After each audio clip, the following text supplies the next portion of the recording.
Student बच्चों, आइए चलिए हम लोग आज इंटरनेट वैज्ञानिक चमत्कार चैप्टर को पढ़ते हैं। बताने की तो ज़रूरत है नहीं इंटरनेट क्या है बच्चों। और आप लोग ये जब से पेंडेमिक आया है तब से इंटरनेट का यूज़ कुछ ज़्यादा ही कर रहे हैं, ऑनलाइन पढ़ रहे हैं। यही सब इंटरनेट है जो हम लोग ऑनलाइन पढ़ाई करते हैं, मोबाइल चलाते हैं, ये इसके बारे में इसमें बताया गया है। इंटरनेट एक वैज्ञानिक चमत्कार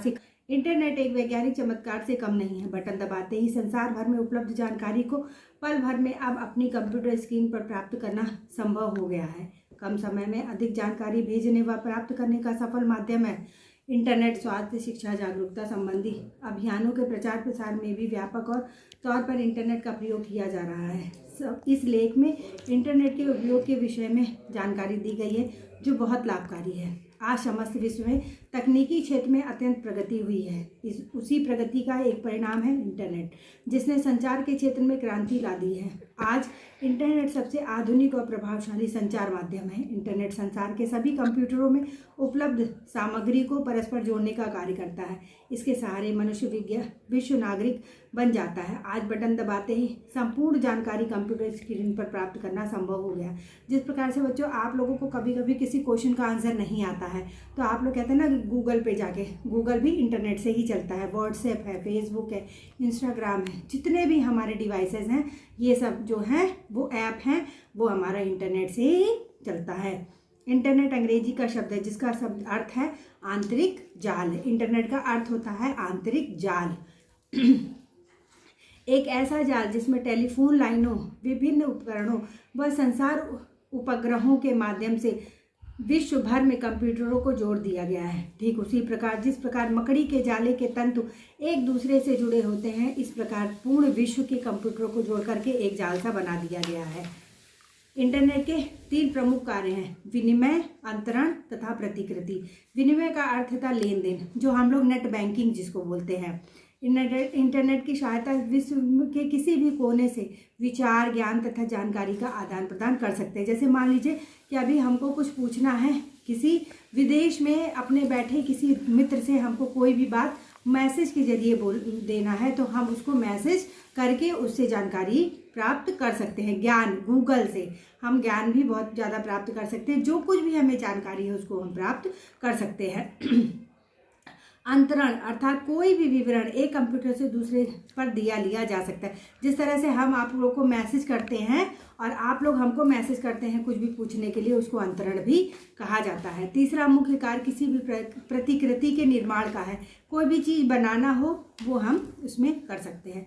इंटरनेट का अन्वेषण सर्वप्रथम 1945 में वेनेवर वुश नामक वैज्ञानिक ने अपने लेख द्वारा एक ऐसी प्रणाली की संभावना प्रकट की जिससे भिन्न भिन्न दस्तावेजों के मध्य संबंध स्थापित किया जा सके। इस लेख से प्रेरित होकर विश्व के कई वैज्ञानिक इस दिशा में शोध करने लगे। 1950 तथा 1960 के मध्य कंप्यूटरों को जोड़ने के कई प्रयास किए गए। 1972 में वॉशिंगटन में संचार संबंधित अंतर्राष्ट्रीय सभा में वैज्ञानिकों ने विभिन्न स्थानों के 40 कंप्यूटरों को जोड़कर दिशा दिखा दिया। फिर क्या था, पश्चिमी दुनिया के अनेक वैज्ञानिकों के मन में इस दिशा में अनुसंधान करने की तीव्र लालसा ने जन्म लिया। 1972 में एक नई विधि का प्रयोग कर नेट पर एक व्यक्ति से दूसरे व्यक्ति को संदेश भेजा गया। इसे ईमेल का नाम भी दिया गया। 1980 में इंटरनेट का सही प्रयोग आरंभ हो गया। आरंभिक कठिनाइयों व समस्याओं से जूझते वैज्ञानिक उन्नति की ओर अग्रसर होते रहे। 1984 से लगभग 1000 कंप्यूटर जोड़े गए तथा ईमेल सेवा को भी अप्रत्याशित सफलता प्राप्त हुई। इंटरनेट का प्रयोग शिक्षा क्षेत्रों में आरंभ कर दिया गया तथा विद्यालयों व विश्वविद्यालयों में भी कंप्यूटर लगा दिए गए। 1991 में WWW अर्थात वर्ल्ड वाइड वेब का आम जनता के लिए विमोचन हुआ। अब दुनिया के किसी भी भाग में इंटरनेट के द्वारा जुड़ा जा सकता है। विभिन्न प्रकार की वेबसाइट बनने लगी। 1997 तक लगभग 1 करोड़ 20 लाख वेबसाइट की रचना हो गई। ज्ञान, विज्ञान, कला, खेल, मनोरंजन, तंत्र, इतिहास सभी विषयों पर अथाह जानकारी इस वेबसाइटों में जमा है। बटन दबाते ही कंप्यूटर पर किसी भी विषय पर कई लाख पृष्ठों में जमा जानकारी सामने आ जाती है। देखा जाए तो इंटरनेट अब व्यक्ति के जीवन का एक अनिवार्य अंग बन गया है। इंटरनेट का जीवन में उपयोग। इंटरनेट हमें प्रत्येक विषय की जानकारी देता है, चाहे वह शिक्षा हो, चाहे मनोरंजन, चाहे भ्रमण से संबंधित हो अथवा जानकार राजनीति से जुड़ा कोई तथ्य पूर्ण विश्व की जानकारी देने में सक्षम है। इंटरनेट इस आविष्कार में व्यक्तियों को पंक्तियों में खड़े रहकर घंटों रेलवे आरक्षण, हवाई यात्रा आरक्षण, दूरदर्शन तथा बिजली के बिल जमा करने में होने वाली समय की बर्बादी व असुविधा से बचाया है। इंटरनेट द्वारा पत्र या संदेश भेजे जा सकते हैं। ईमेल द्वारा अपने परिचितों, मित्रों अथवा व्यापारिक प्रतिष्ठानों से घर बैठे पत्राचार कर सकते हैं। इंटरनेट द्वारा शिक्षण संस्थान, विद्यालय, विश्वविद्यालय आदि में प्रवेश पाने की पूर्व जानकारी प्राप्त कर सकते हैं। इंटरनेट ज्ञान का अक्षय कोष है। यह एक सर्वसुलभ अध्यापक है जिसकी सेवाएं 24 घंटे ली जा सकती हैं। इंटरनेट के माध्यम से घर बैठे खरीदारी कर सकते हैं। जैसे आप लोग अमेजॉन, फ्लिपकार्ट, मिंत्रा इस पर करते हैं ना, ये उसी के अंतर्गत आता है। बैंक से पैसे निकलवा सकते हैं, नेट बैंकिंग जिसको बोलते हैं। बिल भर सकते हैं, जैसे बिजली का बिल, टिकटिंग करना, ये सब आप अपने घर बैठे ही कर सकते हैं। बिना किसी व्यय के देश भर में अपना संदेश भेज सकते हैं। इंटरनेट संचरण का एक ऐसा अनूठा माध्यम है जिसके विषय में जितना कहा जाए कम है। समस्त विश्व इंटरनेट के इस जाल में सम्मोहित है। इंटरनेट एक अभिशाप के रूप में अलादीन के इस जादुई चिराग का एक दूसरा रूप भी है। दूषित मानसिकता व अपराधी प्रवृत्ति के लोग इसका दुरुपयोग करते हैं। बच्चों, हर एक चीज़ का लाभ और हानि होता है। हानि बताया गया है कि जैसे बहुत से बड़े बड़े आतंकवादी संगठन जो है वो इसका उपयोग करते हैं और बहुत अच्छे बच्चों का ब्रेन वॉश करके उसको आतंकवादी संगठनों में भी शामिल करने की कोशिश करते हैं, जिस कारण इंटरनेट ने हमारे जीवन में कई परेशानियां खड़ी कर दी हैं। इंटरनेट द्वारा नए प्रकार के अपराधों का जन्म हुआ जिन्हें साइबर क्राइम कहते हैं।